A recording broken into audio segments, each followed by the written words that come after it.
In today's episode, we sit down with professional boxer Callum Simpson, who is the current WBA Continental Champion. He's 15-0 with 10 knockouts, 5 coming within the first round.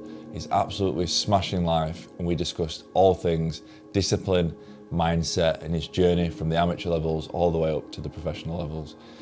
It's been an incredible conversation. I hope you enjoy it. Callum, currently 14 unbeaten, 10 by KO, 5 in the first round, WBA Continental Champion, current mandatory for the British belt. How's things going? Very well. Sounds like it's going well from what you just said then. But yeah, mate, everything's going good. You know, just preparing for my next fight at the minute. That should be announced soon. But yeah, everything's good, mate. No, it looks like you're smashing it, and it's good to see, obviously, long-time friends, how dedicated and disciplined you've been to get to where you are now, and you know, you're reaping all the rewards, which is amazing. But for me, I think it'd be interesting and really good for the audience to understand how you've got to where you are today. Take us through that journey. So what was life like growing up for Callum Simpson in Barnsley? Take us through that beginning part of when you started boxing, going through school, chasing that dream, chasing that journey. Yeah, so it's been a long journey. I was actually talking to my dad yesterday on the phone, because he went about next year how many I've got. It's like my stepmom's 50th, my brother's 30th, my other sister's 21st. It's like, yeah, it's a big year for everybody. I've got big birthdays up, and I was trying to think like what I can say, because I think I'm going to be 29 next year, so not like a big birthday. But I was saying, oh yeah, it's going to be my 20th anniversary of boxing, so that's going to be a big year. I have to get me a big present, and it just made me think how long I've actually been doing it for. You know, 20 years. Started when I was 9 years old, so it's been a long journey. But yeah, I started when I was 9. You know, I used to do a bit of football, play for a daughter of mine as well, fair, when I was like 7 or 8. And I always said like I was never no good at football, but I used to just enjoy it. But then my dad became the football manager for our team, and then obviously because I was the only kid who could really shout it, I used to get the stick of everything. When anyone was playing bad, it was me that used to get the brunt of it. Did you and Brad play in the same team? Different years, yeah. So he were obviously about a year or 2 years older than me, like football years. So I went to like Butlins, and I was too busy like playing on climbing frames or playing with sticks or whatever anyway, yeah, so I ended up quitting football when I was like 8, but I still wanted to do some kind of sport. I just asked my dad for ages to take me to his old boxing gym. He used to do it when he was younger. He reckons he were undefeated, but never, nothing official like that. But yeah, so I started boxing. But my first boxing gym when I was 9 years old.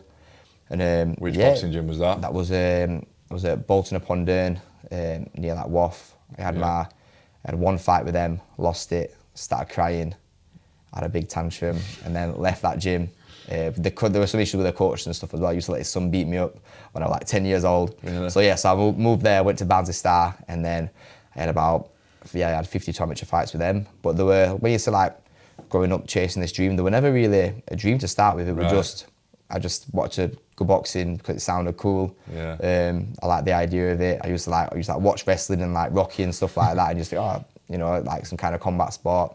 So yeah, there were never really no dream there until it wasn't until about 15, 16 where I thought, you know, I'm actually alright at this. Like I could probably make a career out of it. When I used to go sparring like pros, like some like Commonwealth champions, like British champions, I used to do very well against them. And I thought, you know, I'm alright at this. I can probably make a career of it. You know, if they're doing so well, and I'm only like 15, 16, then I should be able to do alright as well. But yeah, I thought about going into RAF or Army, being a caterer. I used to love cooking. I know you could kind of box while being in them careers as well, which obviously would have been good. But yeah, I went to a careers office in Leeds, and the careers guy just, absolutely rinsed me. When I was like 16 years old, he just absolutely rinsed me. I was like, RAF's not for me. So I just went part-time at working in Meadowhall at Scott's Menswear, and then did sport and exercise science at college, and then we just training. Barnsley College, yeah. We're just kind of working part-time as well as training as well in college. It's crazy that you say that, because like if you think back to most kids, especially lads, when you're younger, all you want to be is a professional footballer or a professional rugby player. Yeah. Like that's all you've got in your head, or some form of professional sports star. So in your head, like it wasn't until you were 15, 16 that you thought, you know, actually I'm I'm good at this. I can take this to the next level. Yeah. If anything, I wanted to be would probably a wrestler. Like, I used to watch WWE. I used to watch WWE. Me too, man. I used to watch WWE, and like I used to think, I could be like John Cena. I could do like this. But yeah, it weren't until I was like say got a bit older, and then I used to. Well, I didn't even used to watch much boxing. Even now, I don't really watch much boxing. The only people that I used to watch are like Kell Brook, because like I said, when I left school, I started working part time at Scott's Menswear in Meadowhall, and they actually used to sponsor him. They used to get like free tickets to the shows, and used to go and watch Kell Brook. I think we watched Anthony Joshua like early on in his career. We used to have tickets to go and watch so we used to like Sheffield Arena watch Kell Brook walking out, and like used to see him in the shop as well. So did that give you inspiration? Yeah, massively, because I used to work part time there, so he used to come in. Yeah, he used to come in and like literally say, I want this shoe, I want that jacket, that top. And I used to like be running upstairs getting his shoes for him. Oh, there you go, Kell, do you want to try? Like, literally, I used to go and get the stock for him to try on. Yeah. And I was like only 16, 17, and then quite a few years later, his DMing me saying, I'm looking forward to your fight tonight. What time are you going to be on? And he was like ringside with my first fight on Sky at Manchester Arena. Got in the ring after, got a photo with him, and it's like this guy I used to look up to when I was a kid. I used to serve him shoes and stuff, and like have to run upstairs like to make sure his size is right for him. And then now he's sitting ringside at my fight at Manchester Arena, my debut on Sky. So it's just crazy how things transpire. Change. Yeah. And now he's looking up to you and thinking, look at this guy doing so well and absolutely smashing it. Yeah, well, I see him quite a lot now. Different shows, different events, and everyone that I speak to, they tell me that he's not a fan, but a big advocate for myself, and he's always saying good things about me to Boxer, to Sky, and to other like people in the industry as well. I think you're a very well liked person, though, aren't you, within the industry? From the things I see, and especially the people around you. And I know we've had this conversation before, me, you, and Brad, because you're very humble in your approach to everything, and the way that you've been brought up with your mum and dad, especially manners, like everything that you do and the way that you conduct yourself and the way that you handle yourself, like nothing is ever get into your head. You could speak to one person that's in one position and one person that's in a CEO position, and you would still treat everybody the same. And I think that's such a good trait that you've got, and that transpires into how other people perceive you, especially like people like Kell Brook, who's achieved so much within the game. And that's probably why he said those sort of things, because of how you are as a person. Yeah, definitely. I think it's for me, it's very important. Like whether I speak to, like I'm not just like representing myself, it's like my family, like where I'm from, like and everyone that's in my team as well. I always say, like whenever we're going to different shows, different events, like no swearing, like because I want them to like represent me as well. And I think that's something why Sky is trying to promote me well and trying to get behind me a lot, because they know that everything I do is just me. And I can remember my first press conference that I did when my first fight I was having with him. And they were a little bit, everyone was talking about, a bit of shoving and pushing, like a bit of drama and stuff. And I was saying, do you want me to cause a bit of drama up there? Get people talking. And then one of the guys there were like, Callum, you don't have to do anything. You just be yourself. So I've seen you interview, I've seen you you just be you, and everyone's going to love you for you. And like that's what I've stuck by. So I'm just myself. I'm like my authentic. I don't have to try and be something I'm not, because luckily, I'm a nice person. I feel like I'm a good-hearted person. I try and help people. I'm always 100%. Very respectful and well-mannered, and I think that's important. I think obviously I get that reciprocated from other people as well, back to me. And I think that's why your fan base is as, it's as good as it is, because of those reasons. From Barnsley, a lot of people maybe aren't like that, or some people aren't like that, and no matter who they are, they always seem to have that image of you, and that's why I think they'll travel all over the country to you, especially the last fight in London. We went down, and there were so many people from Barnsley there, and it's obviously because they bought into you as a person and bought into your brand, and again, that's just down to you being your genuine, authentic self. Yeah, that's it. And like even when I go to Barnsley games and stuff, I'm always getting invited to like hospitality box, or sponsors want me to see me in the boxes, or like say hospitality to come and sit on whoever's table. Yeah. But I only go up there when it's cold. But I always try and go in like the stands like with the most of the fans and stuff, and like always try and take time out. I'll go into the fan zone before and speak to people, or go in like kids zone and like I thought with kids play table tennis or whatever with them, and try and like, interact with them and stuff. Blackpool with Dean, didn't you? Yeah. Did I tell you he came up behind me on M62? No. I was driving it fast lane, and I caught it in the central mirror, and I saw Bap, and I was like, that's Dean, that. Yeah. I pulled into the middle lane, drove past me, flew past me, and then I pull back Yeah, out. we were golfing. Were you in car then? No, I went with Because him. I'm thinking, I'm sure Callum's going to be in that car if they've all gone No, together. I drove myself. Oh, right. I drove myself, yeah, so I can get straight off and Straight stuff. But in, yeah, straight yeah, out. so I'm in Blackpool, yeah. Has he done anything with you, Dean? Not yet, but we will be though. Yeah, We will be, yeah. Yeah, He's a good guy. we were away after we went, so I'm going to meet him up soon, yeah. Yeah, he's a good guy, Dean. You know, but what it is, I'm waiting for this next fight to get announced and sorted. Yeah. Then I can go to me like, so instead of saying, oh, I'm going to be doing this, I'm going to be doing this, I want to be able to say, this is what I'm doing, yeah. Yeah, You've got substance to what you're saying. That's it, yeah, exactly. Definitely. So take me back then. So how many amateur fights did you have from 9 years old until you turned professional? I had 53 amateur fights. We had my first one when I was 10. Like I said, I lost that. And I've actually got it on film as well. All my old footage on my camera, like Sky Sports wants to do like a promo video. And my dad used to record like on an old camcorder, my mum did, and my stepdad did. And they said, have you got any footage? I was like, oh, I'll try and get some over to you. I sent it over to them. They sent me like my first like 10 fights on film. And you can see me, and I've, like the first time I've seen it in like 17 years, 18 years, and they sent it to me, and I was like, I can't believe how small I were. And I lost the fight, and I were okay, and then this random woman come up to me like, saying, oh, you all right, you all right? And then I just started crying my eyes out. You can see me just like sobbing like a little kid. And then I can remember like, we're just upset. I threw my trophy on the floor. And yeah, and I was just, yeah, but then I obviously just stuck at it. And I've lost plenty of fights when I was amateur. You know, I've won, I think I had 53 fights. Probably only won maybe like 35, so I lost quite a lot. To be fair, a lot of them that I lost at the start of my career, but I started amateur when I was younger, I beat when I was a bit older. But yeah, but I lost plenty. But like I said, there were loads of kids at amateur level who were better than me. There were loads that were better than me. Like I said, out of the 43 fights, I fought a lot of them twice, 3 times. So I probably fought 40 kids altogether. But there's only one other person who's pro now and still stuck at it.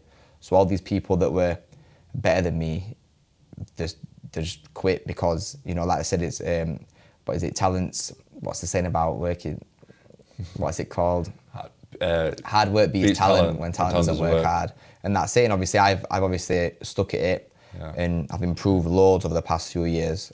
And now all them people, like I said, who were better than me when I was younger, they either don't box, well, they just don't box, they're giving up. Obviously it's not an easy sport, it's a very hard sport, especially when you've got to try and juggle work life and college, etc. But yeah, so there's a lot that fell off with them distractions and everything else. Life gets in the way, especially at 15, 16, 17. But I think that's an important message, isn't it? Especially with yourself, because, you know, some people might have thought, you know, I've had a few losses, I've had a few wins, maybe this is not cracked up for what I want. Yeah. But you've stuck to it, you stayed resilient, and you've carried on, and you've worked on yourself, on the boxing and everything else, and now you are where you are. Yeah, there's a long way to go as well. A long way to go. But even like I said, I was in town with my dad the other day, and we seen a lad that I know from amateurs. Well, he's only about 18, but he's a very good kid. And I was walking through town. I said to my dad, I said, oh, I forgot his name now. I saw him there. He's a boxer. He's good. Like, he's a very good lad. And then we started talking to him, and he went, oh yeah, I've quit now. And I'm like, why? And he's like, oh, it's just a bit stressful. It's just a bit too much. I'm just like, well, it's not supposed to be easy. But yeah, it might start back up, I don't know. But it just shows like you could be the best in the world, but if you haven't got that mindset, you haven't got that drive and that commitment, then you're not going to really go anywhere with it. And that's the thing that separates the good to the great. Yeah, exactly. People, it's mindset, isn't it? Every single time. You can have all the ability and the talent in the world, but if you don't have the right headspace, you don't have the right mindset, then you're not going to go very far. No, definitely not. We're only going to go so far. Oh, you're going to go so far, but not as far as what other people would if they applied the same mindset. Definitely. And I think that's why, you know, this is what this podcast is all about. It's about speaking to people. You know, I like to think I have a great mindset as well, and, you know, I've transferred something negative into a positive. Yeah. And that's why we are friends, because, you know, you surround yourself with like-minded people that are trying to do amazing things and achieve unbelievable success, and that's what it comes down to in the end. You know, we've had the conversation so many times that it's all about, you know, your discipline and your dedication. Like you've said, you are one of the only people out of 55 amateur fights that's actually persevered through and kept going. Yeah. Worked hard and then got to where they are now. And it's all down to, like you said, your mindset. Yeah, exactly. And it's as well, it's easy, you know, when you're motivated as well, it's easy to do certain things, but there's a lot of time, especially at my last camp as well. You know, we started, my fight date kept getting extended and like changed. So my weight was very low. I think I got my body fat done it with like 8%, which is obviously for a boxer, like that's almost like touching bodybuilder about to compete kind of thing. So as healthy as I looked, and I looked in the right shape, I was like, I didn't feel good, you know. And like days couldn't sleep, absolutely so tired, like unmotivated, like no motivation at all. Just wanted to eat loads of food when I knew that I couldn't, and yeah, just obviously you've got to push yourself. And obviously I'll still turn up to every training session, still got it in, and yeah. But like I said, it's that commitment over motivation. Like motivation only get you so far. It might get you started, but once it gets tough, and but like yeah, I'm just in gym this morning. I was telling one of the lads that I did. Obviously this is my first official week of camp, a hard session. So did my sprint session last night on that, like a treadmill interval session. And after like the fourth set, I would do 12 sets. And after the fourth one, I was like, yeah, I could easily give up here. I said, no, just get one more going. You're not tired. Like your mind will give up before your body does. Like your body's, you've got a lot more to give than you actually think. And I was like, come on, just one more, keep pushing. I was thinking to myself, you're not passed out yet. You're not on the floor yet. So why can't you keep going? And every single one, I was just like, just get one more and see how you feel after this one. If you're not on the floor, panting, nearly dying, then you could still got more in you. I ended up finishing all 12, and then I won the floor. I won the floor after that 12th one. But yeah, it just shows like literally from the 12th one, from the fourth set, I was ready to, there's something in me was ready to give up. But then the other part of me were like, no, like you're not ready. You've got more in you. Do you think you're born with that, or do you think you can build that? Do you think you can? I always think that the difference between nature and nurture. I don't know. It's quite interesting like topic.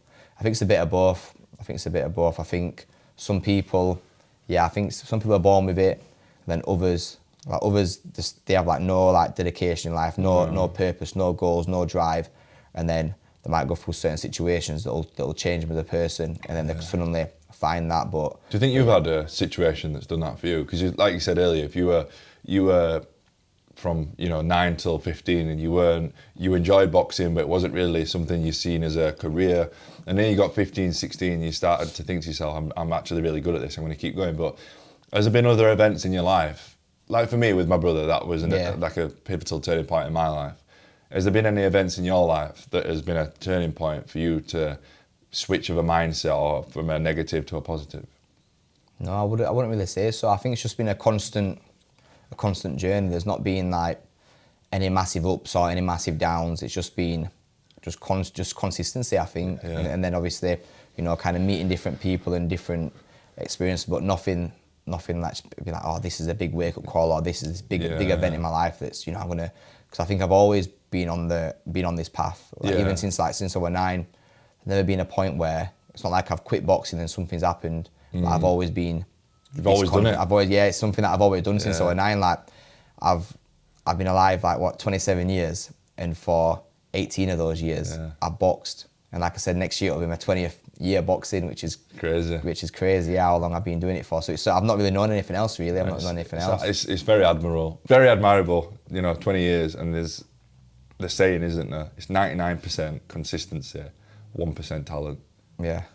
Like you said, I'd like to have got a bit more than 1% talent. a little bit more. But yeah, no, that's right. Like there's even some kids in my the amateur gym now that I was talking to my coach about. One of the most improved kids when he first come in. I'm not gonna be nasty, but it was shocking. It just weren't great at all. But he stuck at it. And actually saw his brother in JD gym last night, and I was saying your brother's smashed it. He's doing so well. Come on, loads. And he was like, yeah, he just worked hard. And yeah, I don't know. It's there's nothing. It's only 17. There's no event that's happened in his life that's. It's just consistency. That's all it is. Even yourself, whether it's diet, training, or with business, you just got to keep at it. Even when things look like they're a little bit gloomy and they're not working out so well, you just got to get through it and just be consistent with it. Persevere. Yeah. There's many times when I'll wake up and it's 5 or 6 o'clock in the morning, and I was like, nah. Yeah. I can't be arsed. Yeah. I really can't be arsed today. And I don't know what it is. This is the question that I have for you. What is it inside of you that makes you get out of bed or stay in bed and snooze your alarm? For me, I don't have an option to, there isn't an option to stay in bed and snooze. Obviously, to a certain point there is. I can have an extra 10 minutes there, but there's not. It's not there isn't an option of not being successful. Like, it's not a case of there's too much relying on me training, being on point with my nutrition and putting in that hard work, because at the end of the day, it all boils down to me getting in that ring in front of thousands of people, hundreds of thousands, millions watching on TV, and then it's gonna show there. It's gonna show there. You know, you can't, what's it called? You can't cheat the grind. And if I want to try and slack off and not take things serious and not train properly, then I'm in that ring on myself. I'm in that ring on myself. My trainer can be the best in the world. My team can be the best in the world. Everyone around me can be the best in the world. But if I don't put the work in, then it's all gonna go to shit on fight night, innit, really, when I'm getting knocked out in front of millions of people. So yeah, it's not an option not to train out. It's not an option not to turn up at gym and put the work in. Do you think that is the pressure of boxing life, being a boxing star, that has instilled the discipline inside of you to think, I don't have an option, I need to get up? No, I think that's just myself in general. I think that's myself, because to be fair, there is a lot of boxers that still don't get up, that still slacking training, that still, when they're doing the circuits, that instead of doing 12 reps, they do 10 reps. I see it even now. I see it now with a couple of pros. Now I see it now, and then you look at a lot of other pros. There's loads of pros, but there's not that many that are actually doing well or successful. So I think it's something that I've got inside me that it's not an option for me, not even just for the TV or anything else or impressing anyone else. I want to prove myself right. Not about trying to prove anyone else wrong or right, but I want to prove myself right and just be the best me that I can be. That's what people always said, like, where do you want to be?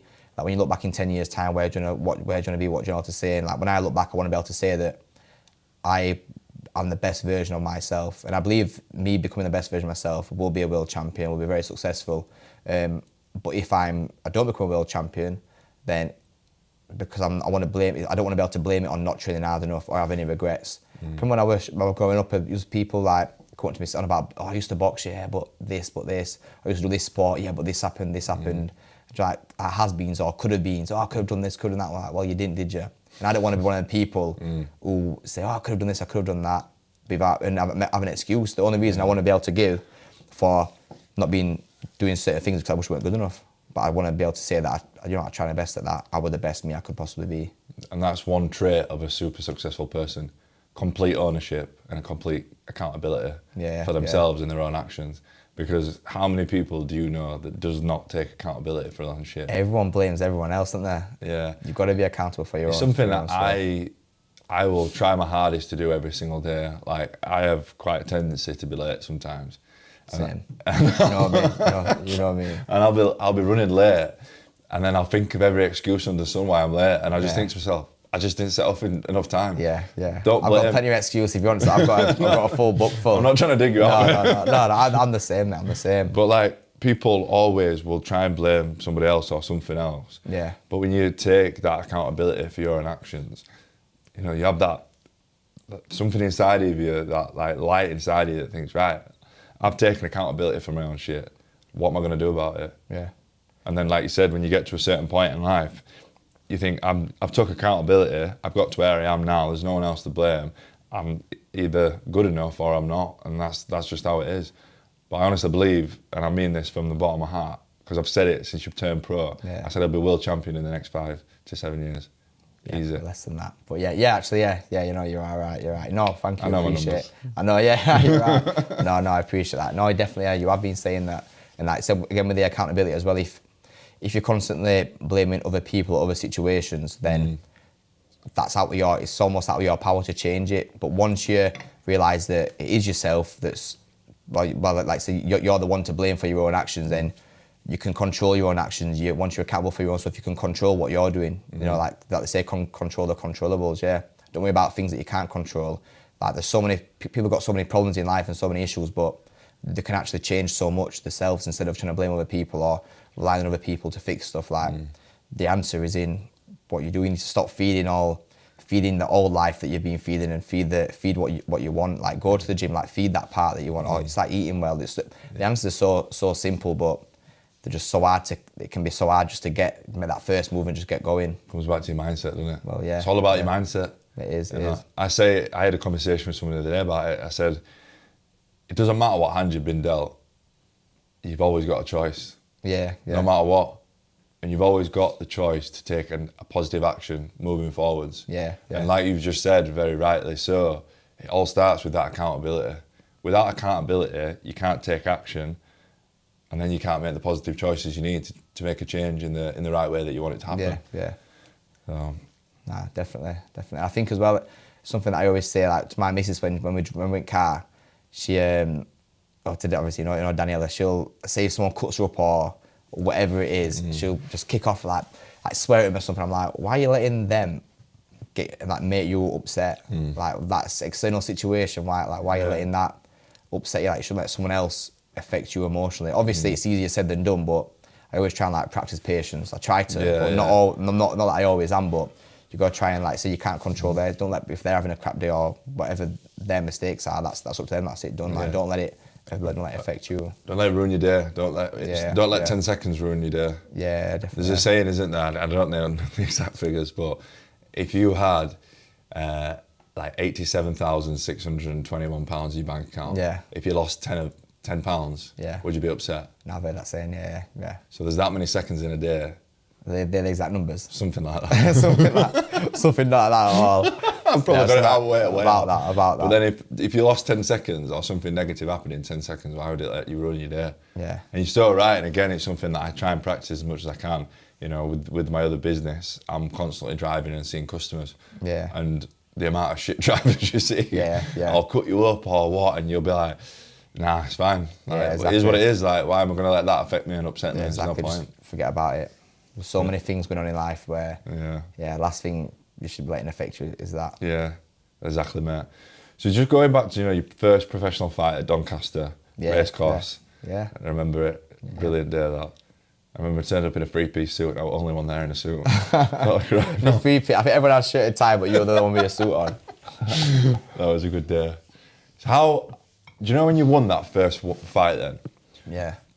Could you have imagined that you would have been where you are now? Could you see it then? Yeah. If I didn't think I was good enough to go all the way, I wouldn't be boxing. Yeah. I wouldn't waste my time. It's so hard and it's just so little make it to the top, and the financial gains as well are not good. And unless you're at the top, so for me it would. It's like I wouldn't have done it. If I didn't believe how good I'm going to be, I wouldn't waste my time. Like, I genuinely wouldn't. I would be like, you know what? Yeah, I would just do it for a bit of fun. But I wouldn't. Yeah, it's just.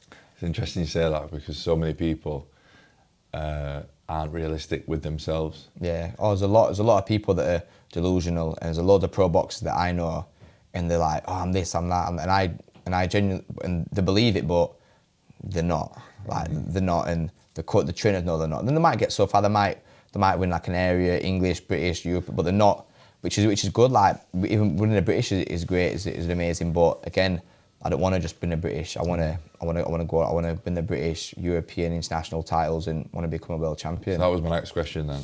So when you win the British title, European after that. Yeah. So there's different routes. So I want to win the British, and then I want to win it outright. So I think you've got to defend it 3 times, and then you win it outright. And would you do that within the space of 12 months?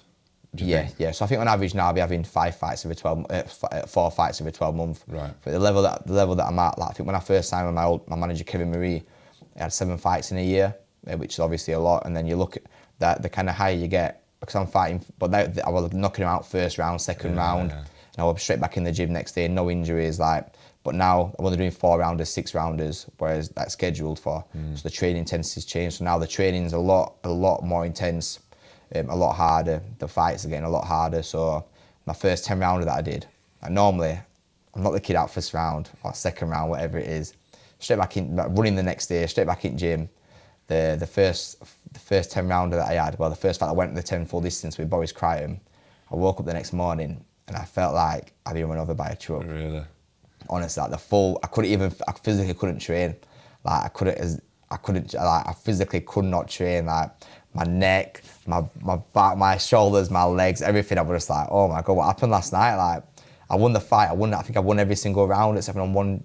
I think I might have lost 1 round on one judge's card, but I completely dominated the fight. But just that physically demanding. Yeah. I honestly, man, I can't explain how bad. I woke up the next morning, I was like, I felt like whiplash, concussion. Everybody didn't have concussion, but like whiplash. Honestly, I felt like I'd been. I thought, did I get run over last night or something? Like, what happened? Do you think that could have been a combination of obviously the physicality of the fight, but also probably the build up to it and all the training and all the sparring and everything, and it's build up to that one moment, that one night? Yeah, it's the physicality of the fight. But again, like when you're when I'm stepping up in levels, so this leads back to why it would only be 4 fights a year, because you need more time to recover. You can't be straight in the gym training hard. Like your body needs to, like you get your body fat percentage down. You get your, you know, like you're training so hard. You're putting a lot of stress on your body, like both physically and mentally. You need that time to, you know, recover, reset, and ready to kind of build and go again. And I think that's, again, you know boxing better than I do, but you know, especially within the head area, there's a lot of trauma to the head, isn't there? I try not to get it too much, to be honest. No, I know you don't. But Yeah. I think, you know, more so these days, but there's so much more of an emphasis these days on recovery. Yeah. As opposed to there was maybe a few years ago. Yeah, definitely. Because we want to see more longevity in sports these days. It's the same in any sport. Yeah. But I guess in boxing though, you know, it's a lot more risky because of the contact to the head. But I guess with what you're saying, you know, you obviously want longevity, not just within boxing, but after life as well. Yeah, of course. Hence why you try not to get hit so much in a fight. Yeah. But also why you need to, you know, prioritise the recovery and the resetting after the fight and everything else that comes with that. Yeah, I think obviously it's important to make sure you're recovering that obviously after fight with training. That's something that I try to do more as well. But like you said, in terms of the trauma to the head and stuff, but at the end of the day, people get into boxing, you know what you're signing up for. You're not, you know, it's not ballet, it's not like, you're not playing like whatever other sports, you know I know that my career is I'm going to be getting punched in the head. Someone's, like my next fight, he wants to knock me out, he wants to put me unconscious. He's training hard as well, you know, and he wants to punch me and knock me out. And, you know, at the end of the day, you know what the risks are. You know that I think someone passed away like this weekend, just gone. Really? Yeah, wow. So he got knocked out and passed away. But those are the risks, and as a boxer, we kind of forget that happens. Even though we know that, we all know what we're signing up for, but it's not very common. But at the end of the day, you know, we know that's a risk, but like so we know what we're signing up for. But yeah, in terms of like recovery, like on the body, like I've even now tried to like. Luckily I've got some like good sponsors and stuff, and so I've tried to like invest in myself in terms of recovery. So like, you know, like 2 sports massages a week, a physio, cryotherapy. You're getting 2 sports massages. 2 sports massages a week. I had one physio last as night. well. We're fucking agony. Yeah, I get one like in-depth one, and then one more like relaxing one. So maybe not a sports massage, just a nice relaxing one. I could handle one. Yeah, maximum of them a week. Yeah, I don't enjoy them too much. And then like, you know, like physio with like little niggles that I might have. You know, again, nutrition, like whatever, like make sure I'm having the correct supplements. You know, like, and then just trying to. I'm not quite onto ice baths yet. I do cryotherapy chambers and saunas and like steams and stuff. But yeah, the ice baths aren't for me. I've seen you do them at 5 AM. I'm like, I just look at it, I just turn that crap on. Was it you that sent a video to Brad, or Brad sent a video to you saying not for me or something? Probably both. Whenever you put one on, we went to Tenerife in December for a week. You know, like I went with Bradley, my dad, and stuff to go and train there for a week. And they had a pool, like an infinity pool. It wasn't heated, but it was still like in the day it was like 23 degrees. Like, it was 23 degrees, like the weather, 22 degrees. And then even on the evening, we got in the pool. Even that was too much for me. Like, we did it the first night, and my shins were just killing. Like for some reason, I don't know if because my legs are so skinny or what, but my shins were absolutely killing. And we did it for like 3 minutes and jumped into jacuzzi. And then every single night, Bradley got in it, and I was like, it's not for me. Like, I just don't appeal to me. Bradley got in it? Yeah, Bradley got in the pool still there. Yeah, kept getting every night. Yeah, he actually enjoyed it. But no, it's nice when he gets used to it. Like, I've been getting him to cold showers after sauna at JD. Yeah, I've done a couple of them, but it's not for me. Proper, just not. That's the thing, mate. It's not for everyone, is it? Everyone not my cup of tea at all. I say it in the talks I deliver when I talk through the different things we can do to improve his mental health. Yeah. And I say, like, you know, what works for me might not work for you, and what works for you might not work for me. You know, we're all different. We all have different personalities. We're all going to have different things that are going to help us. Yeah. And that's the thing. That's okay. You know, we don't have to like, yes, I don't enjoy an ice bath. I fucking hate doing it. Yeah. But I like the benefits and how I feel after it. Yeah, yeah. But again, it's not like I'm not trying to force it on everybody else. Oh, you are. No. You're trying to make me feel guilty for not getting up at 5 a.m. and getting in a freezing bath. But I've had loads. Honestly, the amount of the baths, like the companies that do the ice baths. The amount of companies have had messaged me saying, "Oh, we'd love to give you a free one to try out." And I was like, "No thanks, No, thanks. thanks, but no thanks. Cheers. Like, get someone else. Keep your ice baths to yourself." I know this mental health speaker that really loves an ice bath. Yeah. I'll get plenty sent to you. Yeah, I'm surprised I hadn't any inquiries yet. The amount of times I've posted about it. Oh mate, I'll get a few. But we're just doing a gym out at the minute. Obviously, I'm sponsored by Gym King, and they're kitting all the gym out. So I think I might get one in when the changing rooms are all sorted and stuff. I might get an ice bath. I want to be there when that happens. Like a duel. Then once you get 2 people in, so we'll share an ice bath.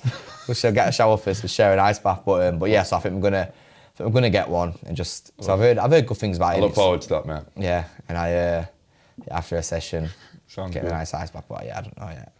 That's for the future. The minute now, sports massages, the cryotherapy chambers are enough, and then like the physio, saunas. So did you not feel the cold from the cryo chambers then? Yes, but it's more of a gradual increase in cold.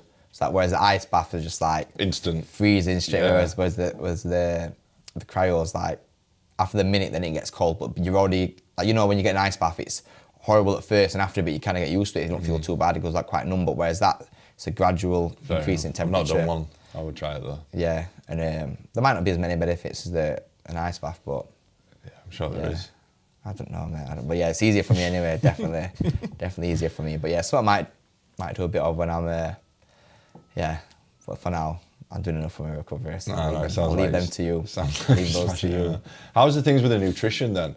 Within camp, do you stick to like a certain set macros, like so many fats, protein, carbs? Yeah. And do you stick to that for the duration, or do you taper it down? So I've got a nutritionist called Pete Bell. I worked with him for like my first championship fight. For a fight that I had quite a few years ago now. Remember like my 6th fight maybe. And but I use his diet quite so instead of like paying him again and going with him again, I just kept using his diet and it's been bang on every time. And obviously because every fight you get more experienced, and then for my last fight just gone, I went with him again and actually got another proper plan from him. So what he does is he sends me 3 different diet plans. So one for like a high weight load day, a moderate day, and then a low day. So obviously on my high days I've got more carbs, high protein. On the moderate, a bit less carbs, and then the low day like higher fats, higher protein, and lower carbs. And obviously I think I eat on that plan. I have like 9 portions of fruit and veg a day. So I'm having plenty of vitamins and minerals and stuff. And then, but then obviously when it comes to the fight week, obviously you've got your weight cut and stuff, so you take the carbs, fibre, salt, etc. out. And what's the hardest weight cut you've had? The one recently, the recent fight. No, I've never really had in terms of what sense like. Like, do you know? Obviously, you see some boxers and some MMA fighters and combat fighters when they have to drop weight, like they're passing out almost. Oh yeah, no, I've never been anything like that. Like I make the weight quite well, but I'm still Which is funny because we've seen. Oh yeah. The weights that you've got. Oh yeah, I can go heavy. Yeah, I can go. What's the most heavy. you've weighed in an off season? I think in lockdown I weighed nearly 16 stone in lockdown, but I would have been like. What did you fight out? What weight? 12 stone.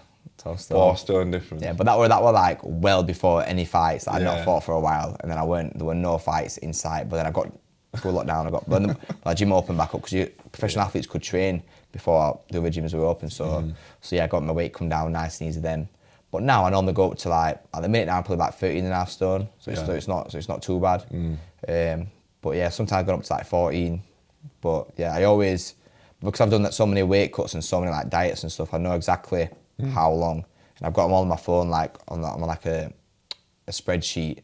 Like every morning I get weighed, and then I can look back and say, right, so 6 weeks out from my last fight I weighed this. So many weeks out, so I know exactly. And like on the Monday of my fight week I weighed this, and I know exactly what I need to weigh and how much. If I need to pick my diet up a little bit, or if I can kind of relax a little bit. So yeah, I'm an expert at losing weight for myself now. And like you got to know your own body as well. Like, again, everyone's different. Everyone's different. Do you ever find yourself getting hungry? Not hungry, but more. just don't. I'm happy to be on myself. Yeah. Yeah. Like, In fact, yeah. I wouldn't say angry because I don't get angry or aggressive, but probably just less impatient. yeah. And a bit more sarcastic, I'd say, yeah. So I'm quite a sarcastic person anyway. That's You my know, like witty humour. And then, but yeah, I find myself being more so, especially to like my girlfriend or my trainer and like the people closest to me. I'm talking to someone about that today actually. Like when I'm, yeah, like you're the people the closest to you see you at your worst. Yeah. So when I am dieting and stuff, when I'm on like Sky or ringside or whatever, or out in public, I'm always like nice. Like I'm nice anyway, but then when I'm behind closed doors, I might be a bit more, a bit less patient, a bit more not snappy. Because I don't ever like really raise my voice, but just a bit less impatient. Yeah. Yeah, I get angry. Yeah. Yeah. Yeah. No, a lot of people do. Yeah, Amy says to me, I know when you're hungry. Prick. Well, is that just when you're hungry? So we've got British title fight coming up. Yes. Potentially August. We're aiming for August, yeah. Aiming for August, should be in Barnsley. The confirmed venue isn't, yeah, it's not because the venue's not confirmed yet. But we're aiming for early August and then in Barnsley. You know, there's a few things that need to be done before but we should have, hopefully, by the time this is out, Yeah. we might have a venue confirmed. So we'll just what's wait your and see. prediction for that fight then? Simpson, I'm going to go for, obviously I want to stop him. Ideally I want to knock him out. The referee might jump in, save him. But yeah, I'm going to go for Simpson, a late stoppage. Yeah. Late stoppage? Late stoppage, How many rounds will it be? It's scheduled for 12 rounds. So the most rounds scheduled for that I've done. So yeah. Sounds good. I think you'll do it in 5 rounds. Yeah. I don't know, he's a good kid. He's never been stopped, never been like dropped or anything like that, I don't think. Never fought Callum Simpson. Well, he's not. But again, we've got to be realistic, and I'm not going to be. I don't know. I say that honestly. Like, you know, sometimes the best time to ask me, people are always like, "Oh, give me a bet." Like, I'm going to put a bet on what round. I'm like, listen, no point asking me now because I've got to see how the camp goes. Yeah. Like some camps, like I'll have some training camps, and I'll be like knocking someone out every other spar or dropping them every other spar, and then sometimes I'll not drop as many people, or sometimes I'll feel a certain way or what mood I'm in as well, and like you kind of see how certain things develop over your fight camp and how certain things, and how you feel, or when you're studying an opponent, you see what's realistic and what's not. So I'm not going to say, I'm going to knock him out first round. It could happen, but I don't think that's a realistic thing to say. But yeah, so I think more realistic is from any time from round 6 onwards. But again, if you ask me on fight day, I might be like, listen, Tom, get money on round 1 because it's getting knocked out. But yeah, it just depends. But this far out, you know, going for it. What's his record? I think he's won 15, lost 1, draw 1. But the guy that drew to, he beat him last, just gone. Right. I think I'm ranked 4th in the UK, he's ranked 5th. So if you win this fight then, or when you win this fight, sorry, mandatory will be who? I don't know. But I've said already that people have said, oh, when you win this fight, you know, well, they say if you win, like, oh, after this fight, who do you want to fight? And I said, I want to fight whoever's ranked higher than me in the UK, because I want to prove that before I move on to the European, you know, like it's business as well in boxing, because I might want to win the British outright and defend it against someone's like whoever wants to fight for it. But then also if there's a good opportunity for the European that comes up that makes sense both like business-wise, money-wise, and for my career, then we're going to have to take the opportunity. But it all depends on what the landscape's like at the time. Who's the current European champion? Something Saggio, I think. I've never watched him, I don't know. I've never seen nothing of him. So who's number 1 in the British? The British is Mark Jeffers. What would be the chances of you fighting him in the next 12 months? Quite high, I believe. We've got the same manager, so I don't think he's too worried about putting us in with each other. Because obviously, Mark can go on to do what he wants to do and do good. I can go on to do what I want to do and do well. But for me, I want to be in a position where, like, say if two people are talking about boxing in Britain, someone could say, oh, Callum's best in Britain, and someone else like, nah, I feel like Mark Jeffers is. I want it to be at a point where no one can argue that I'm not the best. Yeah. So yeah, to anyone that's in the top 5 or who's in the conversation of the best super middleweight, I want it to be me. I want to fight all of them. Yeah. So we'll see when I fight. We'll see who's in that top 5. See who's in that conversation, and that's how we're calling out on mic straight after ringside. So you'll see. Love that. I'll definitely be ringside next fight. 100%. But don't be getting cheap tickets to Bradley. Don't be. I say to Brad every time, like, we're going ringside. He's like, no, I can't afford that. I got him ringside. I got him a ringside seat, you know. Did you? I left it with my dad, and my dad was, but literally, I was like about to get gloved up, and I texted my dad saying, "Oh, I told him to tell my dad that I had tickets on my Bradley's ticket was with my dad and Kirsten." To make sure he give it to him, and then he never got it. So literally, like a £400 ringside ticket just gone to waste. Yeah. I think Brad was sat with like... Yeah, we're sat with his mates. He likes to sit with everyone else, yeah, doesn't exactly. Enough. So everyone's like, oh, we'll all get £100 tickets. Brad's like, and then they're like, oh, we spoke to Brad, we'll get £40 now. Like, all right, well, obviously, yeah. It was such a good atmosphere, that as well. I was filming the day after. All right, yeah. I was doing a load of content. Yeah. And I got there and I'd had a beer and I was like, oh, I might text Dan and just say, I can't make it tomorrow, mate. Did you make it? Yeah. Well, I drove down. I had a beer at the fight and then I drove back. Oh, wicked. So I drove down and I went in an electric car, didn't I? Oh. So I had to charge on the way down. I don't know about. Got home at like 2 o'clock in the morning.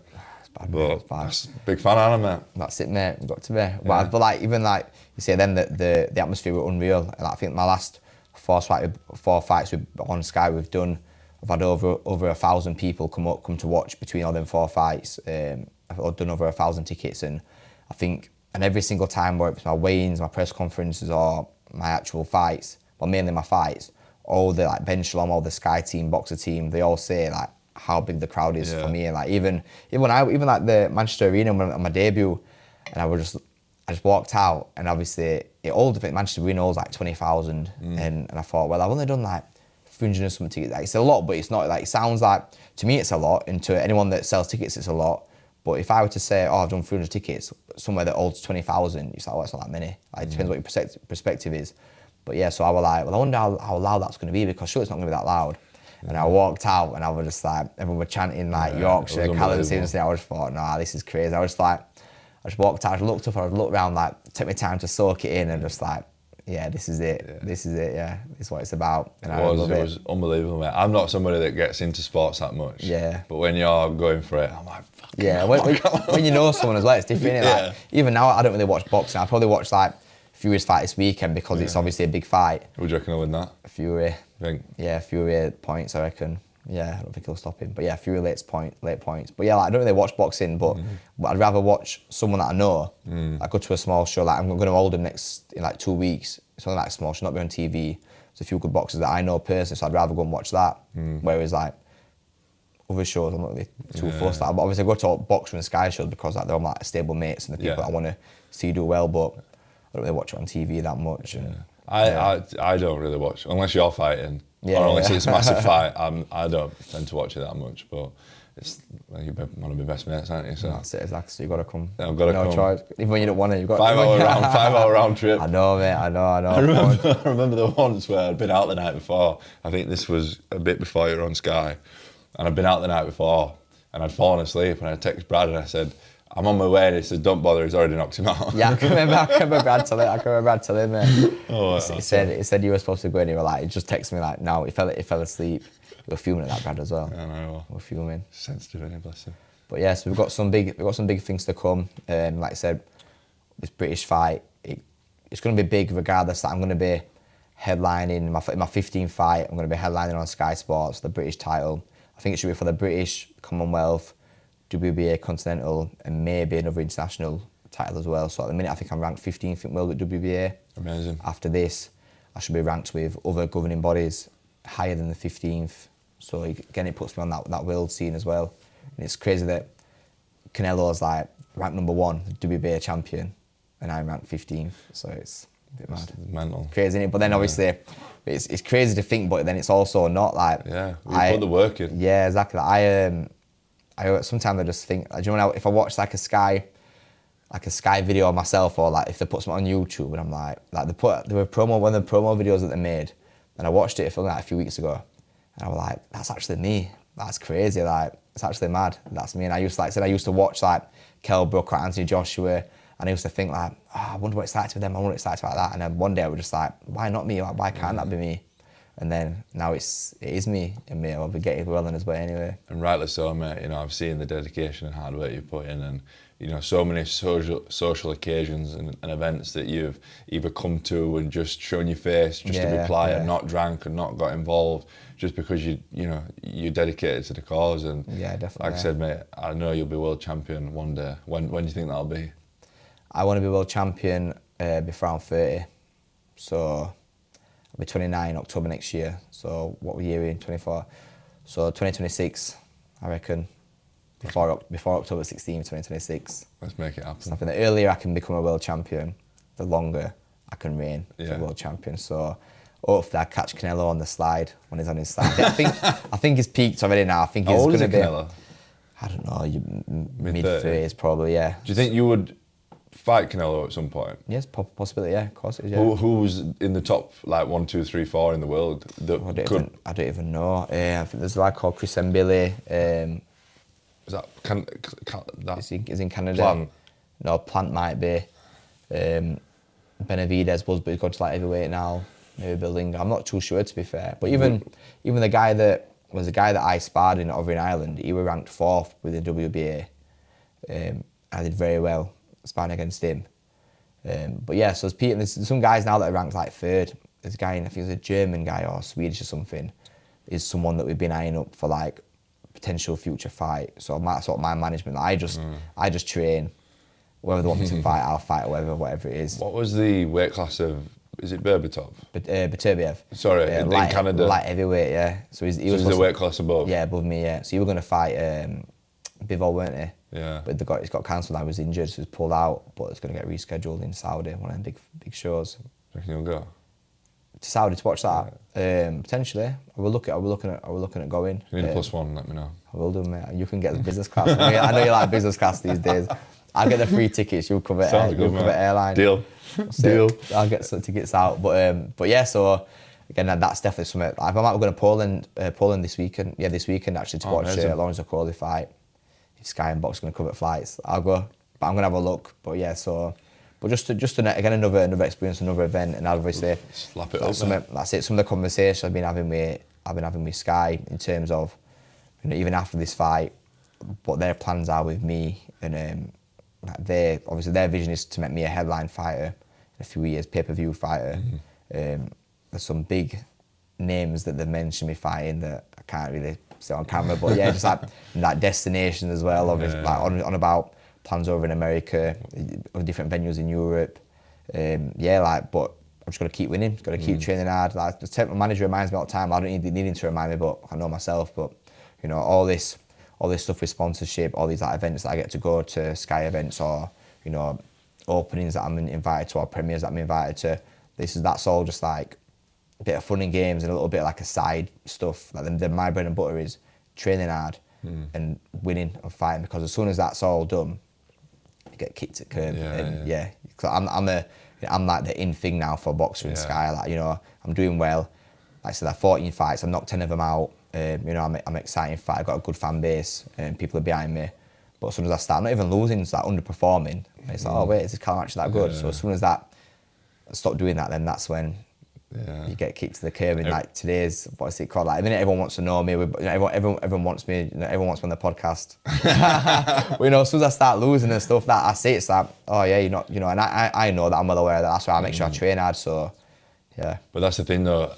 All these really positive things happening in your life now is a byproduct of the hard work, dedication, and discipline that you've had for the last 20 years of your life. Exactly. And that's the thing. Everyone's just seeing right now Callum Simpson, tip of the iceberg. Nobody sees the 90% of everything underneath that's gone on for the last 20 years. Yeah, it's crazy. And it's funny because people genuinely support me. They're like, oh yeah, you know, we've been there from the start since you signed with Sky. I'm like, that's not the start. Like, I've been in like working men's clubs when I was like 10 years old, fighting, like crying when I've lost, and I've been like over fighting in Oldham, like Leeds, like even like say like Doncaster, like all these small old shows that. But again, like people. Even people, there's loads of people in bars now that don't know me. There'll be loads. Like, you're going to ask who's Callum Simpson, they'll not have a clue. But then obviously others do. But you know, for me, I want to become a household name. I want everyone will know me soon enough. Of course they will, mate. Everyone's You know, I think most people know who you are now, to be fair. Nah. In Barnsley, yeah, I've thought a bit, but yeah, keep pushing. That's it, mate. Just keep doing what you're doing. Keep being consistent and working hard, mate. It'll all come. That's all it comes down to at the end. What would you say to somebody that's an aspiring boxer and, you know, coming up in the ranks? If you had any sort of advice to them, what would you say? Just keep at it. Keep at it. I give a lot of kids message me. I see a lot of kids in gym. Yeah, just keep working hard. The secrets to success is hard work, and that's it. You can't. There's no like people like they'll try on YouTube search easiest way to do this, quickest way to do this, a hack to become a better boxer. There is no hack. It's just turn up and train hard. That's all it is, and be consistent. And like don't be put off by maybe your failures or, you know, things like losses. Like I said, I lost well over probably over 20 fights as an amateur. But, you know, back in gym the next day, working on things. You know, cried, had a few tears after I lost a few. You know, and obviously no one likes to lose, but it's just all experience. And yeah, just keep at it. Just keep at it. Like I said, obviously there's so many kids that are better than me, more talented than me. But where are they now? There's nowhere to be seen, and I've only just got where I am by. Like I say, I've got a bit of talent, but not really. Well, obviously, I feel like I am special now, but you know, nothing. Yeah, but the talent's come from the hard work. Yeah, I say it's just been developed over the years, and yeah, so just stick at it, hard work. That's the one. That's the answer. Love that. Simple as that. And if you could have a conversation with that 9-year-old lad that got upset after his first boxing amateur fight, what would you say to him? Nothing. Because he didn't have to say nothing. He's done what he's done. Look at me now. I've done what I've done now. Nothing has to be said to him. But yeah, if another 9-year-old, I'd be there. I'd just say, keep doing what you're doing. I'm proud of you. Yeah, I love that, mate. You're making future you proud. I love that. You make me proud, mate. I admire you a lot. I'm proud of you as well, mate. You know that. I admire your dedication, your hard work, and I look up to you a lot. And you know, it's a pleasure to be able to call you one of my best friends. I think just keep doing what you're doing, and like I've said a few times, you will be world champion in the next few years. There's no doubt about it. Thank you, mate. Appreciate it. Top man. Cheers, buddy. Thank you very much. Thanks, mate. No worries.